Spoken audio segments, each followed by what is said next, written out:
The bureaucracy is a circle from which no one can escape. Its hierarchy is a hierarchy of knowledge. Greek philosophy seems to have met with something with which a good tragedy is not supposed to meet, namely, a dull ending. History calls those men the greatest who have ennobled themselves by working for the common good. Experience acclaims as happiest the man who has made the greatest number of people happy. As Prometheus, having stolen fire from heaven, begins to build houses and to settle upon the earth, so philosophy, expanded to be the whole world, turns against the world of appearance. The same now with the philosophy of Hegel. Real thalers have the same existence that the imagined gods have. Has a real thaler any existence except in the imagination, if only in the general or rather common imagination of man?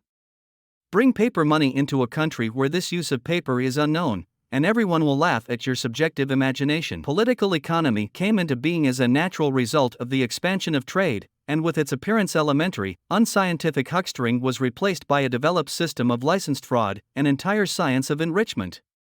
This is a kind of mutual reconciliation society. Actual extremes cannot be mediated with each other precisely because they are actual extremes. But neither are they in need of mediation, because they are opposed in essence. All forms of the state have democracy for their truth, and for that reason are false to the extent that they are not democracy. The state is based on this contradiction. It is based on the contradiction between public and private life, between universal and particular interests. For this reason, the state must confine itself to formal, negative activities. The entire movement of history, as simply communism's actual act of genesis, the birth act of its empirical existence, is, therefore, for its thinking consciousness the comprehended and known process of its becoming. Natural science will in time incorporate into itself the science of man, just as the science of man will incorporate into itself natural science. There will be one science. A few days in my old man's factory have sufficed to bring me face to face with this beastliness, which I had rather overlooked. It is impossible to carry on communist propaganda on a large scale and at the same time engage in huckstering and industry.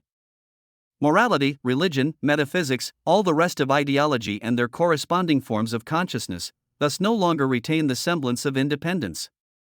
They have no history, no development, but men, developing their material production and their material intercourse, alter, along with this, their real existence, their thinking, and the products of their thinking. For each new class which puts itself in the place of one ruling before it, is compelled, merely in order to carry through its aim, to represent its interest as the common interest of all the members of society, that is, expressed in ideal form, it has to give its ideas the form of universality, and represent them as the only rational, universally valid ones.